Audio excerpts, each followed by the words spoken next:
Hello and welcome to Americans Learn and happy Ides of March, everybody. In honor of the holiday, I'm wearing my knifey earrings. I couldn't find the exact matches, but I've got two that are similar enough. We're gonna hold some knives, put them in our ears, and we're gonna watch about the assassination of Julius Caesar. You know, when a bunch of government officials decided that, hey, this unelected jerk is messing up our country. Let's kill him about it. This is a unofficial holiday on Tumblr, by the way. It's the Ides of March.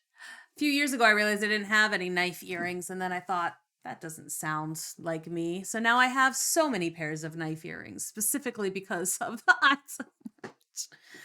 Let's go. Conspiracy to kill Julius Caesar. The conspiracy to kill Julius Caesar began with a meeting between three men. Oh. Cassius Longinus, Marcus Brutus, and Decimus Brutus. Yes, this is so loud. The Brutuses, double Cassius Brutuses. was an experienced soldier and general. A decade earlier, he had fought the Parthians under Crassus. After Crassus's humiliating defeat, Cassius rallied the survivors and successfully defended Syria against a Parthian counterattack. He would go on to command a Pompeian fleet during the Civil War, and to everyone's surprise, he proved himself to be Rome's most successful naval commander in a generation. Good job, Cassius. Not that it made much of a difference, because as we know, Pompey was eventually defeated, and Cassius was captured. But I did read through Shakespeare's Julius Caesar, by the way. So some of these names are kind of familiar just because of that. Some of them are familiar because of the salad dressing, but you know. But Caesar recognized talent when he saw it. He issued or what was it? Don't delude us, Brutus. Cassius a full and complete pardon, and put him in charge of one of his legions destined for Egypt. Cool. The Alexandrian campaign turned out to be kind of a disaster, but thanks in part to Cassius's leadership, the Romans were able to hold their own until reinforcements arrived. After Egypt, Cassius let Caesar know that he would not participate in the slaughter of Pompeians, and so Caesar sent him back to Rome. All right, leave then. Cassius paid a professional price for his loyalty, because when it came to the upcoming Parthian campaign, Caesar planned to stick Cassius in a thankless administrative job in Syria. No, I mean, I guess that makes a certain amount of sense, though. It's like you're not going to kill the people that we're going to go kill, so all right, office work then. We've talked. I don't want to waste time bringing somebody who's not going to kill our enemies to the place where our enemies are. Like, I mean, I get it. Because Brutus before. There's not that much to say of his early political career beyond the fact that he aligned himself with the ultra-conservative Cato. Unlike Cassius, Brutus was not a military man. During the Civil War, he joined up with the Pompeians, but as far as we can tell, he didn't really do anything. After Pompey's defeat, he immediately surrendered to Caesar, who in turn gave him the fairly important job of governing Cisalpine Gaul, promising to fast-track him all the way up to consul in the years to come. You kowtowed to me, I'll help you out. Through all of this, Brutus maintained a fairly good personal relationship with Caesar. Brutus's mother Servilia had been in a romantic relationship with Caesar for about 20 years. Oh, right. This was not seen as... I did kind of see, I did kind of remember there was like some kind of familial, like father-son bond there. Unusual. Servilia was an older woman, twice widowed, plenty of children. She was free to see whoever she wished. She could do what she wanted. Because of this relationship, yeah, lady, Brutus had known Caesar for his entire adult life, if not longer. Caesar was happy to help out his mistress's son however he could. Okay. Decimus Brutus, distant cousin, had a different story to tell. Decimus was an honest-to-God, dyed-in-the-wool Caesarian. He had spent at least 5 years serving under Caesar in Gaul. He even fought alongside Caesar and Antony at the Battle of Alesia. Dang. You might even say that he was in Caesar's inner circle. During the Civil War, Decimus stayed behind in Cisalpine Gaul, where he impressed everybody by putting down a pretty bad uprising. After this, Decimus got the nod from Caesar and was elected praetor. Next year, he would be heading off to Cisalpine Gaul once more, this time as its formal governor. Yeah, nice. And yet, these people who have all been elevated by him,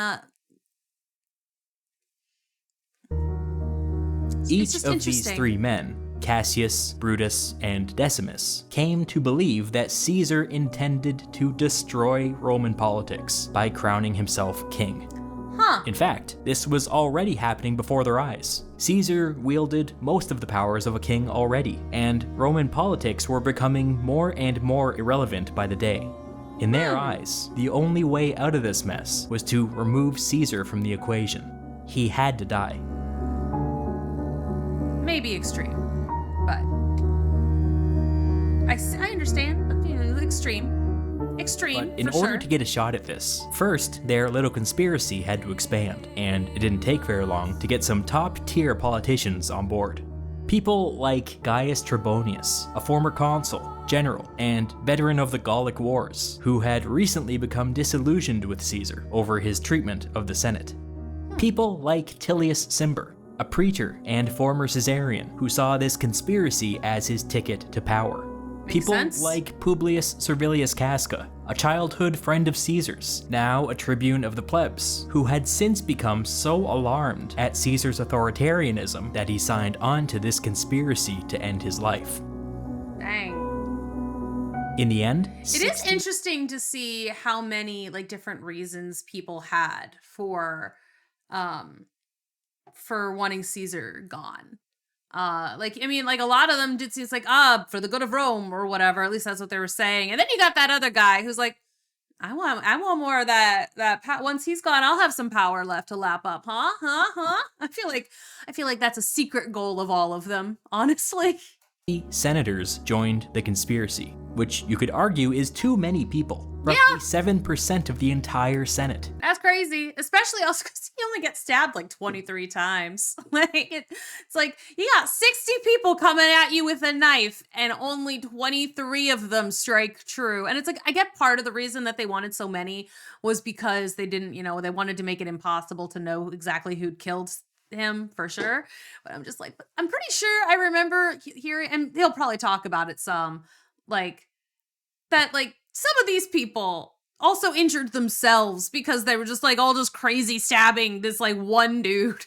Way too many to keep a secret.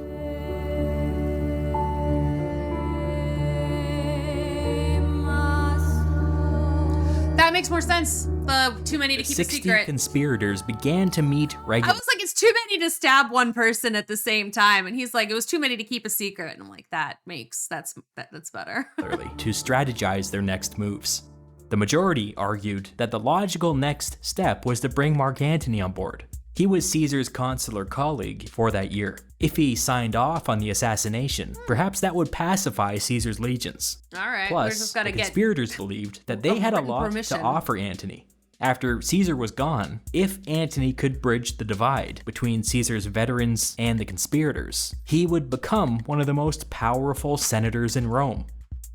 A consensus was forming, but before any definitive action could be planned, the former consul Trebonius spoke up.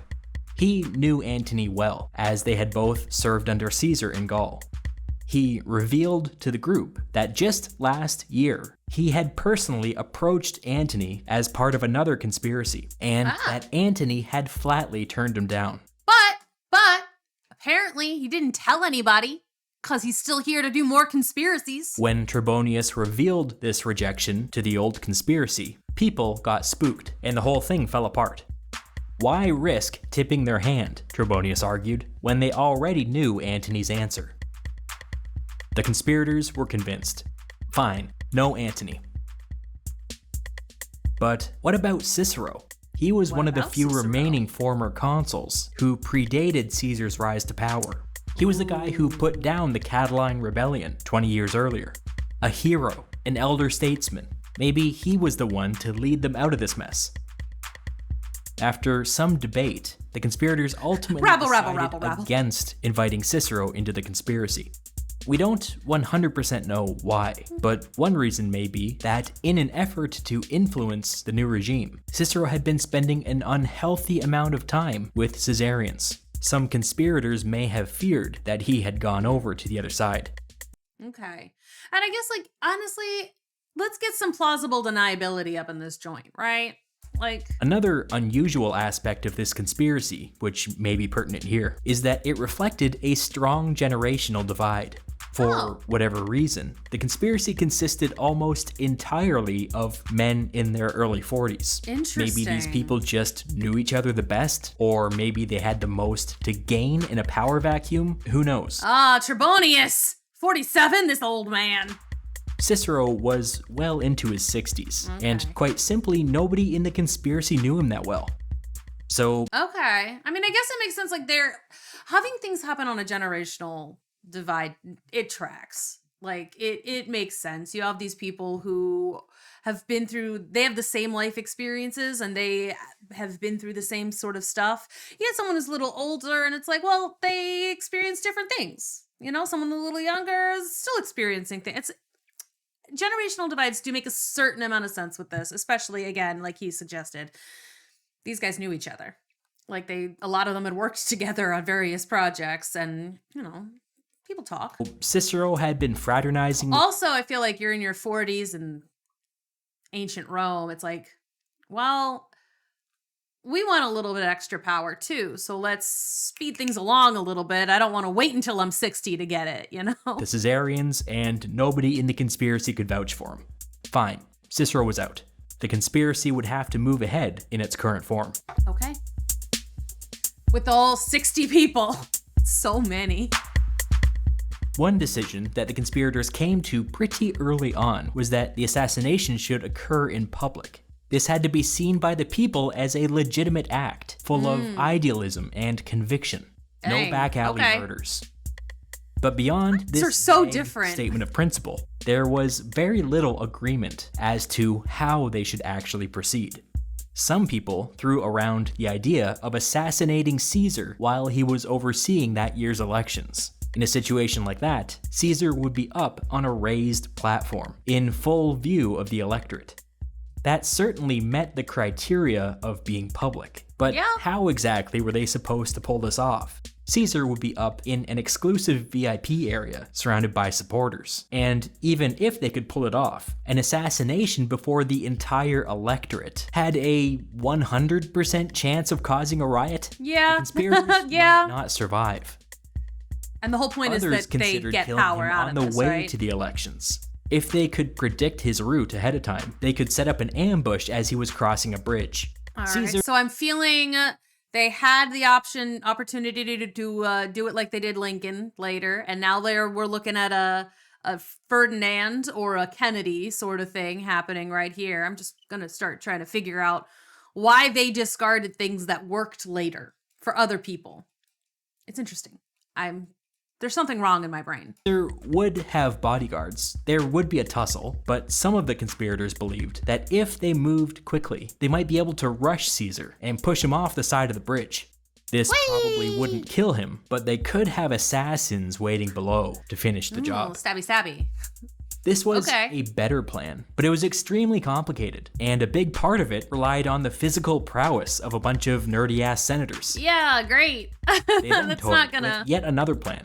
As a right, like having a bunch of like bookworms try to fight a bunch of jocks. Like, okay. Even if a lot of them were soldiers at one point, it's not like they'd been fighting for the last 10 years. And you have the bodyguards who their whole job is to fight. side business, Decimus happened to run a company of gladiators. The conspirators discussed using these gladiators to somehow attack Caesar at some public games. You know, leave the killing to the professionals. So they had 3 plans on the table. That's not as fun. The election plan, the bridge plan, and the gladiator plan. The conspirators went back and forth for meeting after meeting after meeting, debating Dang. pros and cons. Again, too many people. There's too many people in on this. That's a lot of people to have to get to come to a consensus. Scenario introduced a dangerous amount of uncertainty into the equation, and the group struggled to come up with any sort of consensus. This is one of the downsides of having 60 people That's what I just in the said. conspiracy. When's the last time 60 people agreed upon anything? When's the last time 6 people agreed on anything? Like, that's just one of the reasons the group projects suck. But then, out of nowhere, Caesar publicly announced what up until now had been a closely held secret. He would be leaving Rome on March 18th. The conspirators had been operating under the assumption that they would have months to figure out a plan. They were wrong. They had weeks. This changed everything. All of the old plans were thrown away, and the conspirators started again from scratch. They still agreed that the assassination needed to happen in a public place, but after debating the old plans, they now knew that it also needed to happen in a controlled environment, preferably away from bodyguards and potential rioters. On top of all that, this new time constraint meant that they had to throw the whole thing together quickly. It couldn't be too elaborate. Knives. You know, Senate meetings happened all the time. And we're in ancient Rome. We all have knives. Senate meeting wouldn't require any additional prep work. It also had the virtue of still technically being a public place, while at the same time being nice and isolated. Caesar's bodyguards would not be allowed inside. And then there was the whole symbolic thing, removing a tyrant during a Senate meeting. This was perfect. Finally, the conspirators agreed on something. Now all they had to do was figure out the particulars.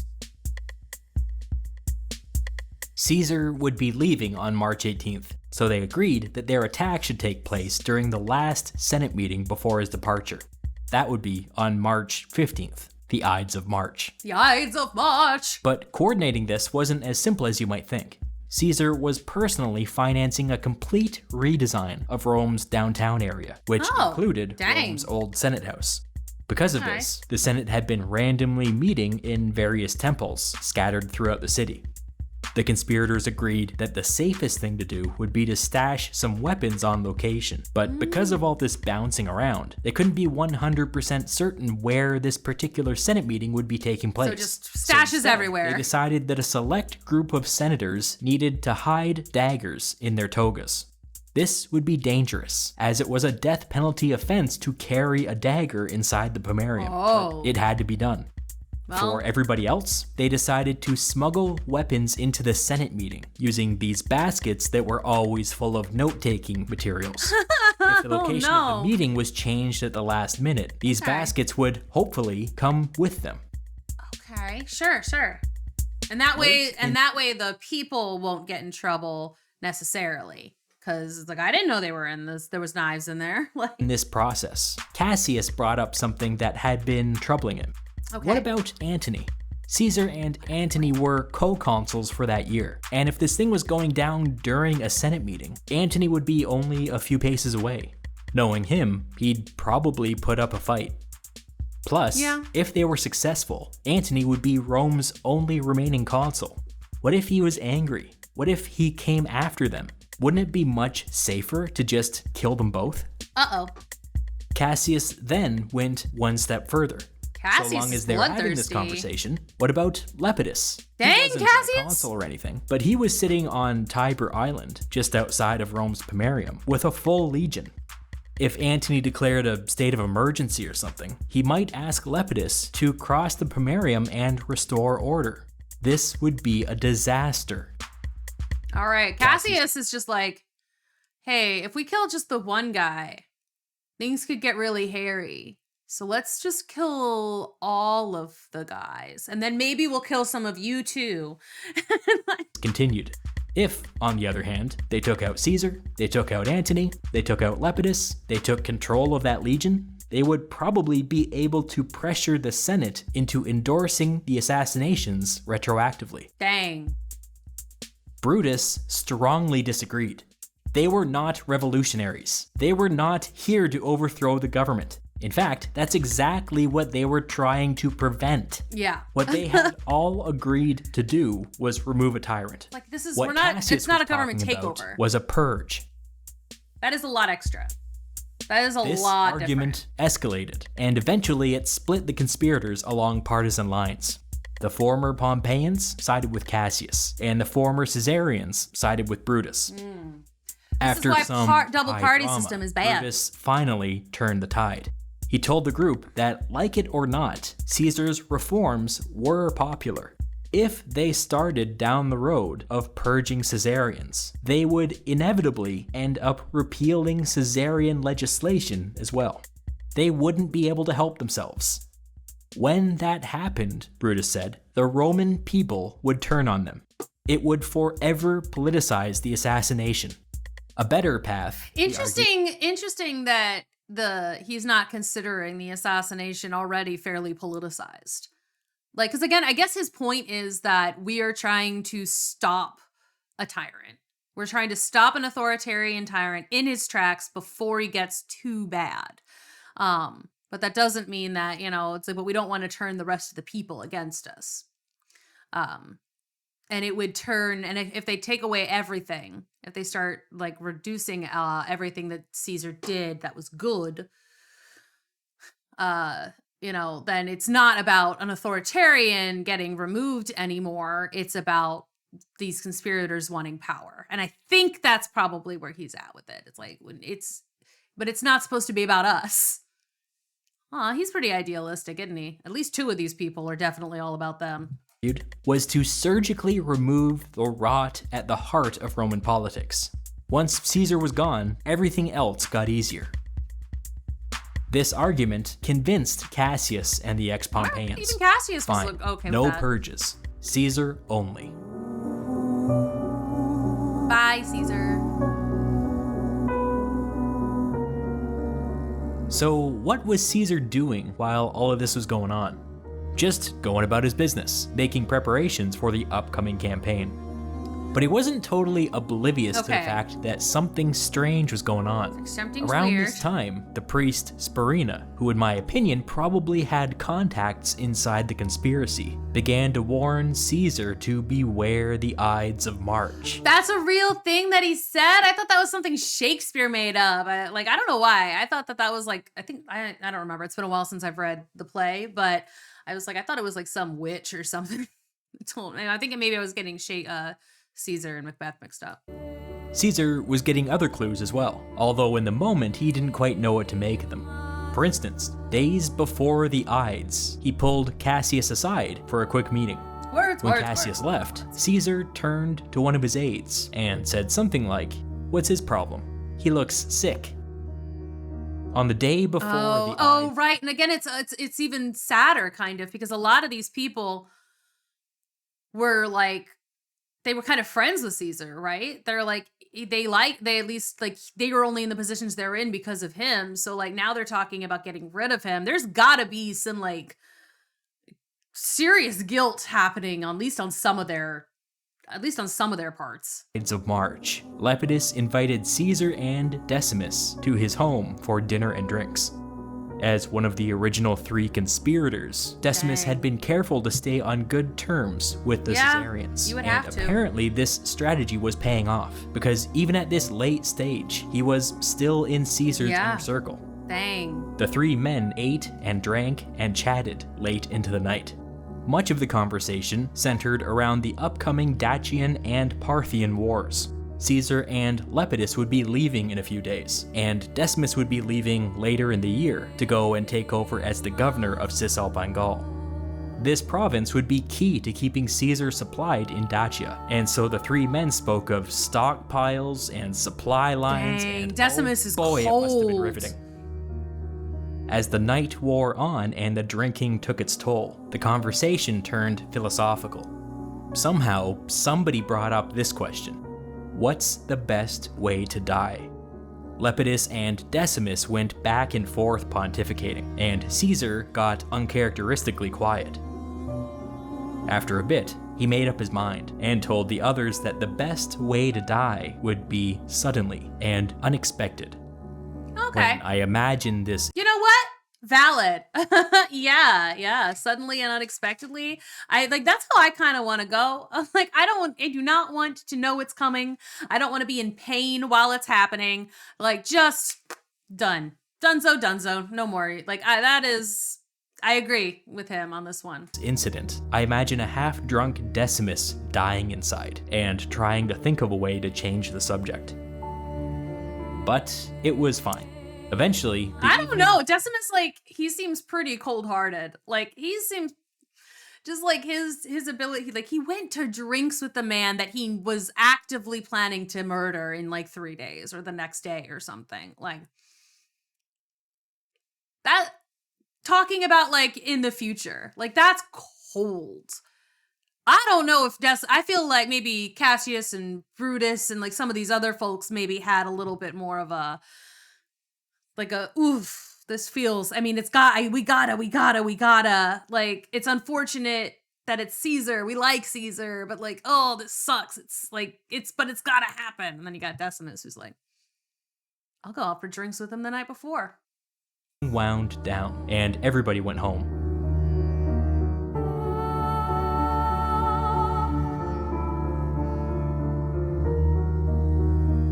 The next morning, Caesar awoke to the sound of screaming. It was still hours before dawn, and his wife Calpurnia was inconsolable. She told him that she had just experienced the most vivid dream of her life, where she witnessed the roof on their home collapse. In the last moments of the dream, the part where she was quite literally screaming, she saw herself covered in blood and holding Caesar's mangled corpse in her arms. Dang. How do we know this? Like, did she write this down? Like, how do we know? Like, some of these, like, private conversations and stuff. I mean, I guess the Romans did write a lot of stuff down. But, like, how do we know some of this thing? Like, at all? Yes, both husband and wife found it impossible to go back to sleep. So they got up and spent hours talking as they waited for dawn. Aww. The ancient sources take care to point out that Calpurnia was basically an atheist, and that she wasn't the kind of person who believed in prophetic dreams. By now, Calpurnia had definitely heard Spurinna's warnings to beware the Ides of March. I mean, that would get in your head. Like, if someone has been telling you if your husband is a major political figure and someone has been like warning you over and over again, hey, something bad's gonna go down on this specific day, to have a specific day, like, yeah, that would get in your head. Like, that, I feel like no matter what you believe religiously, I feel like a bad dream could happen. Today was the Ides. Calpurnia's subconscious appeared to be playing out a version of the thing that she feared the most. When the sun came up, Caesar complained to his wife that he was feeling sluggish and dizzy. Some historians have taken this to mean that Caesar may have had a seizure in his sleep, but with the drinking the night before, how could you possibly say? That morning, Caesar was scheduled to make an appearance at some minor religious ceremony in his capacity as Rome's chief priest. This thing would have taken place literally steps from Caesar's front door, not a big time commitment. No. Caesar went to the ceremony and spotted Spurinna across the crowd. Caesar playfully called out to him, "The Ides of March have come."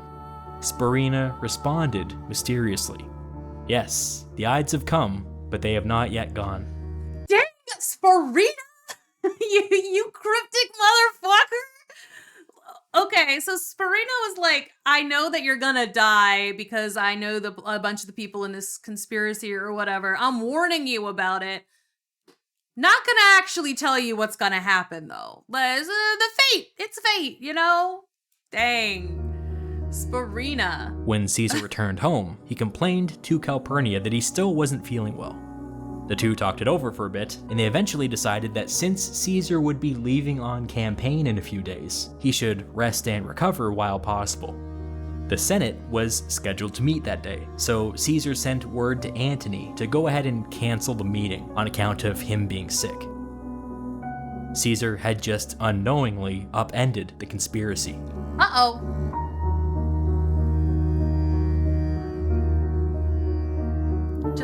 So get yourselves good and drunk the night before anything major's happening. It might save your life, is what I mean, obviously it doesn't, because he's gonna die. Decimus showed up at Caesar's home and asked him why he was canceling the meeting. Caesar told him about Calpurnia's dream and about how neither one of them had really gotten any sleep. Decimus laughed in Caesar's face, calling the whole thing superstitious nonsense. Yeah, you're absolutely nonsensical. He then played up the misogyny angle and said that if it got out that he was canceling Senate meetings on account of his wife's bad dreams, a lot of senators would take it as a deliberate insult. That's what I mean. Look, Decimus is cold-blooded. This man is just like ready to do some murders. I don't like, he's like, I'm ready to kill this man. Like, he's gotta go. Like, he goes and he drinks with him the night before, like, and now he's like, he's gonna cancel the meeting. He's absolutely not. I'm gonna murder this man today. And then he goes to his house to drag him to work by making fun of his wife. Like, After a pause, Decimus was like, I'm not supposed to tell you this, and then revealed that certain senators had been working behind the scenes on a bill that would allow Caesar to use the title of king so long as he was outside Italy. Decimus continued, saying that the bill was not universally supported, and so if Caesar insulted the Senate now, it might never see the light of day. Decimus, dang. This was a bold-faced lie. Yeah. The bill did not exist. Decimus made it all up. On the spur of the moment, it sounds The lie like. flattered Caesar's ego, and so it was super effective. He agreed to go to the Senate meeting. Decimus's quick thinking had just saved the conspiracy. On their way, a guy named Artemidorus pushed through the crowd, grabbed Caesar, and put a scroll in his hand. He told him, Caesar, read this quickly and read it alone. It concerns you personally. Who are you? Get out of here. Constantly getting approached on the street like this, and so he handed the scroll off to one of his attendants and continued on his way. Later investigations would reveal that this scroll contained detailed information about the conspiracy. Caesar would never read it. Oops. Now, I mentioned before that the Senate couldn't meet at their normal Senate house, and that for the time being, they were ping-ponging around the city to a bunch of temporary locations. As dumb luck would have it, today's Senate meeting would be happening in a place called the Theater of Pompey, outside of Rome's Pomerium. The Theater of Pompey was actually an entire complex of buildings that had been financed and built by Pompey at the height of his power. It included a theater, an arena, a temple, a place for shopping, all sorts of amenities. Sick. Super fancy. Yeah, sounds Early fun. in the day, the Senate meeting would be taking place in the temple, and later in the day, there would be some kind of gladiator thing in the arena next door. Gladiator thing. Wait a second. Gladiators. Decimus had gladiators. Apparently, when Decimus learned the location of the Senate meeting, he tried to get his gladiators signed up for the games next door. For whatever reason, they were rejected. So instead, their plan was to just loiter outside the arena as if they belonged there, with their weapons, in broad daylight. Not exactly subtle. No, but if there was a gladiator thing happening, not everyone, like most people aren't gonna know that his were rejected. In case anybody asked, they had an elaborate cover story prepared about how they were waiting to see if another gladiator showed up so that they could arrest him for violating a contract. Oh, okay. Anyways. That's way less interesting. It's like, okay, just say that you're, waiting to see if someone drops out of the gladiator thing later and you're hoping to have a spot. Like, there's already a gladiator thing happening. Just say that you're there for that. Caesar and Decimus were extremely late to the Senate meeting, so most of the senators were... I mean, I guess if like the people who know that they're not allowed, they were rejected for it, but then they can just say that, well, we're hoping that somebody drops out and maybe we can pop in, Like... were just hanging around outside the temple, making small talk.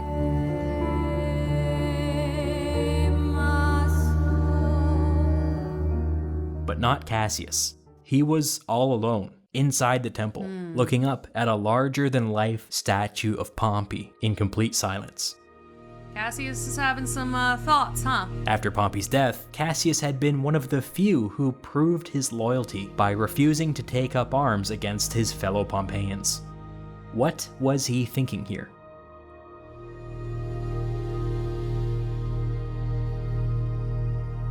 Commotion outside indicated that Caesar was approaching, so Cassius snapped out of it and went outside to greet him. Looking around, Cassius would have been able to see a lot of his fellow conspirators in the crowd. Cassius hadn't seen Decimus for several hours, so he pulled up beside him and Casca, another conspirator, just to make sure everything was all right. A mob of senators each wanted a private word with Caesar, so they would have to wait a while before they could head inside. As Cassius and Decimus and Casca were waiting, some rando senator spend $1 million. Venus approached them and said way too loudly, "Casca, Brutus told me your little secret. How dare you keep me in the dark like this? Dang. Casca panicked. The dude continued. I hear you're running for Edile. Oh my god! Woo! Wow! What? When did this happen? As Linus was making a scene, another rando senator, somebody from outside the conspiracy, pulled Cassius and Decimus aside. In hushed tones, he told them, I hope that you accomplish your task. Please do not delay. People know, and they are talking. Oh, dang. Cassius and Decimus were stunned by this. Yeah, They looked towards Caesar, but everything appeared normal. At that moment, that loudmouth Linus made his way over to Caesar, pulled him aside, and made a big show of whispering something in his ear. Cassius and Decimus and Casca watched with their hearts in their throats. Maybe they should just do it now. Maybe Decimus should get his gladiators. But it was nothing.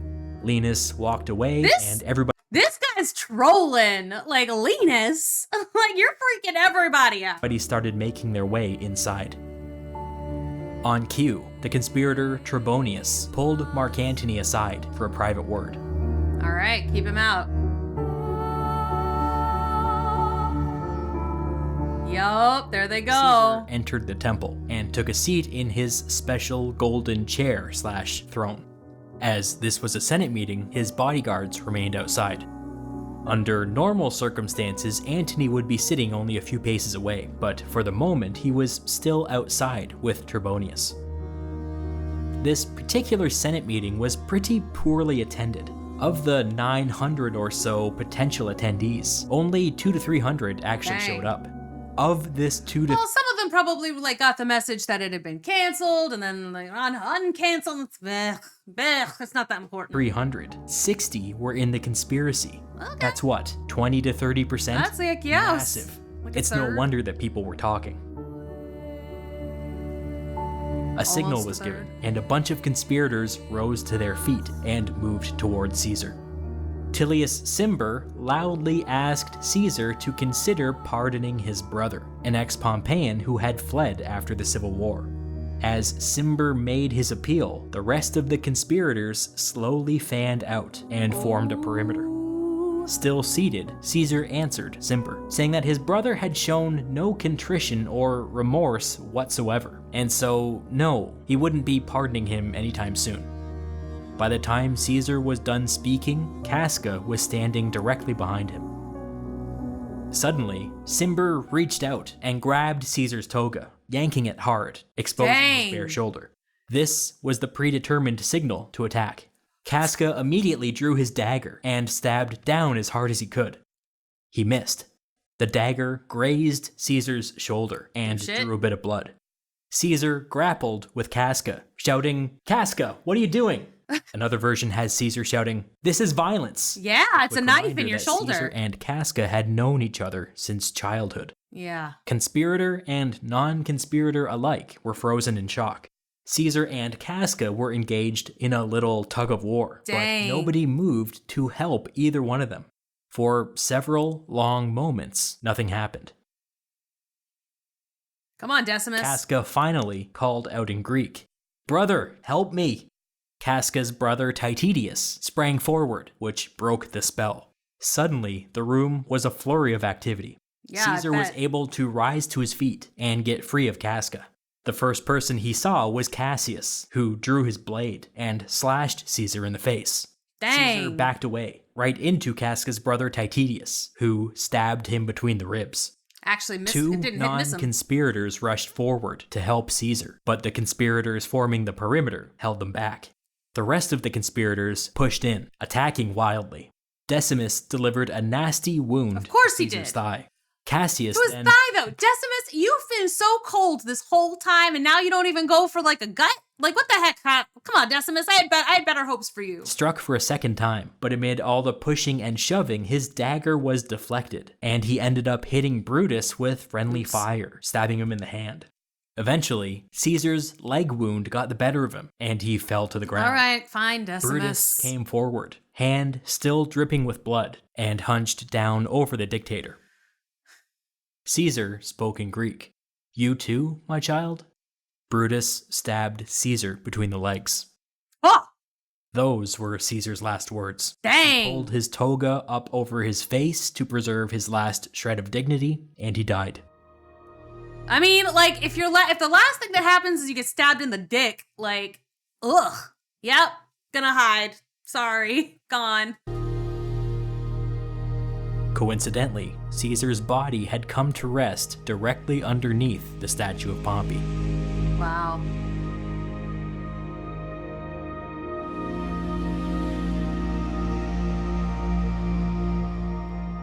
Now that the deed was done, many of the conspirators suddenly found their courage and took turns stabbing Caesar's corpse.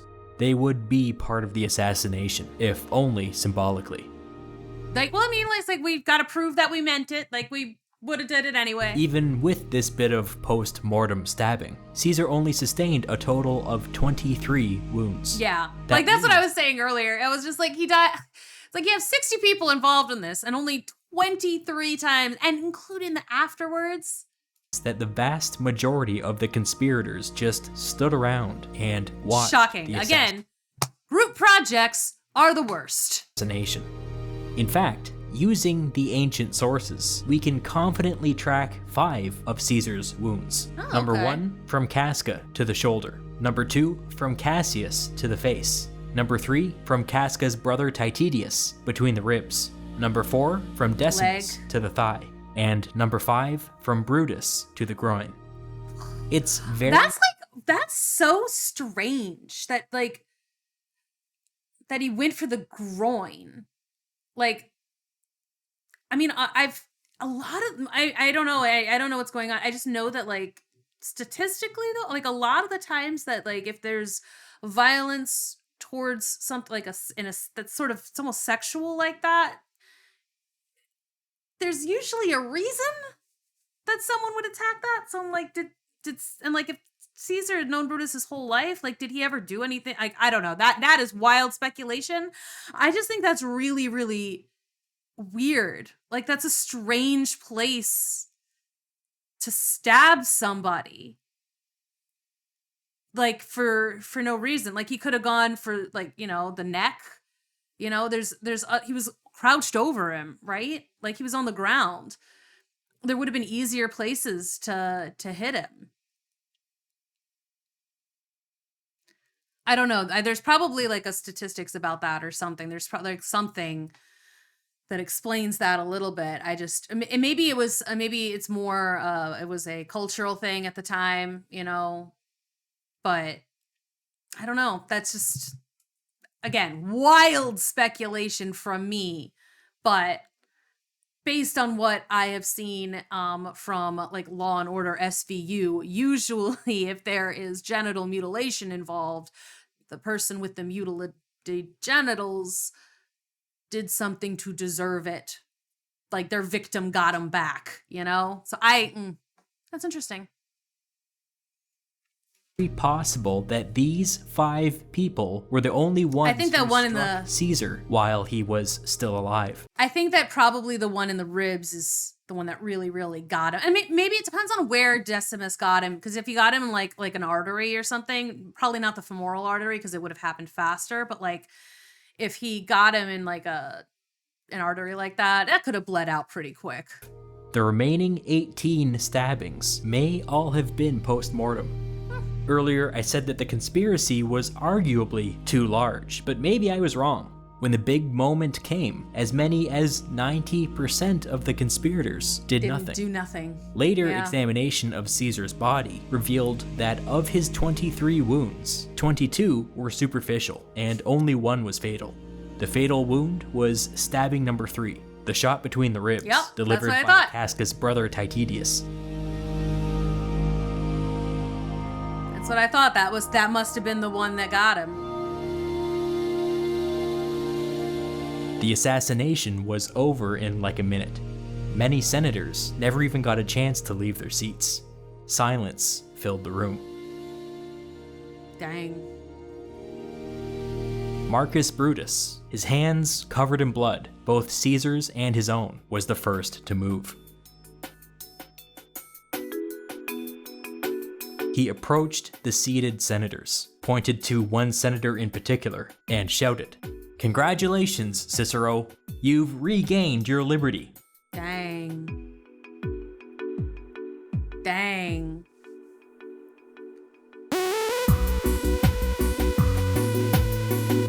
Okay. Well, that was my daily appropriate history thing. Sometimes I do try to watch something that's appropriate for the day. Some of it feels a little too appropriate right now, in a different sense. But there's a lot of authoritarianism happening in the world at the moment. This is again extreme. History was a wild time. And wild that they were like, yeah, murder is the best option here. Like, and we can make it a sanctioned murder. That's also wild. Anyway, maybe a little bit too thematic at the moment. But I was curious, and there was a lot that I actually didn't know. I knew some stuff. Like, I knew that it was like the 60 people and only 23 of them actually hit. I didn't realize that there was so many post-mortem hits. I didn't realize how I remember that Brutus had been like basically raised by Caesar. I knew that was it though. That I think was it. I did not realize how deep it went.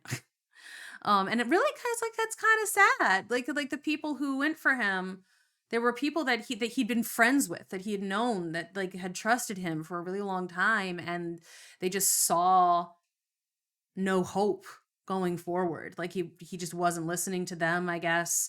He was trying to grow his power in ways that freaked them out and were like, that's not what we're signed up for. That's not what you signed up for. Like, you're not yourself anymore, kind of thing. And they were like, well, we gotta end it. Still wild, absolutely bonkers. What a time.